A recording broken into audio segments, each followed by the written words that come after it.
স্বাস্থ্যসেবার বিশাল জগতে যারা নিজেদের কেরিয়ার গড়তে চান তাদের সবাইকে স্বাগত।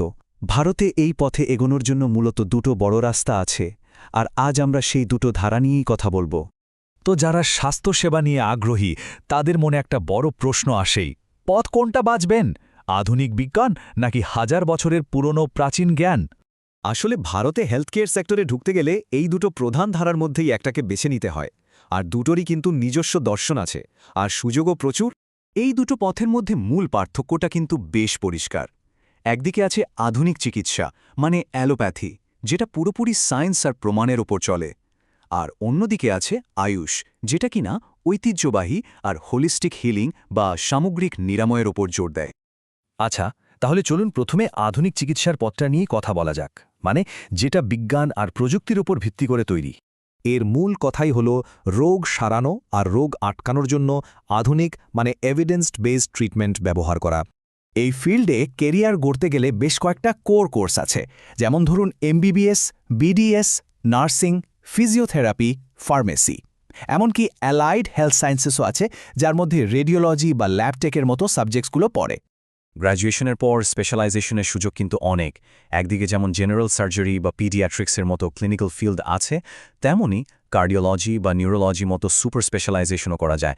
আবার অ্যানাটমি বা ফার্মাকোলজির মতো নন ক্লিনিক্যাল দিকেও যাওয়া সম্ভব। তার মানে সবচেয়ে বড় সুবিধার জায়গাগুলো হলো এখানে চাকরির চাহিদা অনেক বেশি, সারা বিশ্বে কাজের সুযোগ রয়েছে, আর লেটেস্ট টেকনোলজি ব্যবহার করার সুযোগ পাওয়া যায়। ঠিক আছে, এবার চলুন অন্য পথটা, মানে ট্রেডিশনাল হিলিংয়ের দিকে নজর দেওয়া যাক। দেখা যাক স্বাস্থ্যের ব্যাপারে এটা কতটা আলাদা, কিন্তু একই রকম গুরুত্বপূর্ণ একটা অ্যাপ্রোচ তৈরি করে।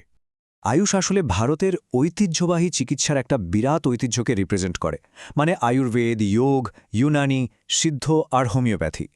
আর এর হোলিস্টিক অ্যাপ্রোচের জন্য কিন্তু এটা এখন সারা বিশ্বে পরিচিতি পেয়েছে। এই প্রত্যেকটা সিস্টেমের জন্য আলাদা আলাদা আন্ডারগ্র্যাজুয়েট ডিগ্রি আছে, যেমন আয়ুর্বেদের জন্য BAMS, হোমিওপ্যাথির জন্য BHMS। এই কোর্সগুলো প্রত্যেকটা সিস্টেমের ফিলসফি আর প্র্যাকটিস নিয়ে গভীরভাবে জানতে সাহায্য করে। মডার্ন মেডিসিনের মতোই আয়ুষেও কিন্তু স্পেশালাইজেশনটা খুব জরুরি। যেমন ধরুন আয়ুর্বেদে পঞ্চকর্ম বা শল্যতন্ত্র নিয়ে স্পেশালাইজ করা যায়, আবার যোগ আর ন্যাচুরোপ্যাথিতে যোগ থেরাপি বা নিউট্রিশনের মতো ফিল্ড আছে। এখানে একটা ইন্টারেস্টিং ব্যাপার হলো, সারা বিশ্বে কিন্তু এখন ন্যাচারাল আর সাশ্রয়ী চিকিৎসার চাহিদা বাড়ছে, আর তার সাথে ওয়েলনেস ইন্ডাস্ট্রিও খুব দ্রুত বড় হচ্ছে। তবে গল্পটা কিন্তু এই দুটো আলাদা পথে শেষ হয়ে যাচ্ছে না।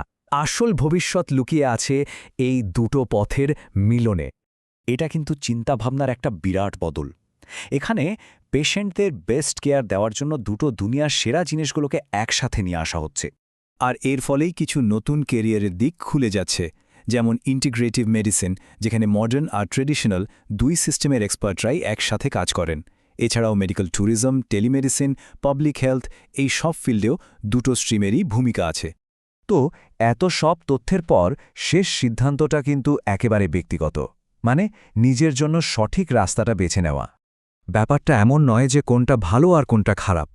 আসল প্রশ্ন হল কোন পথটা নিজের প্যাশনের সাথে মেলে, কোন ফিল্ডগুলো বেশি টানে, আর হেলথকেয়ার জগতে ঠিক কী ধরনের ইম্প্যাক্ট ফেলার ইচ্ছে আছে। এই প্রশ্নগুলোই কিন্তু সঠিক পথটা খুঁজে পেতে সাহায্য করবে।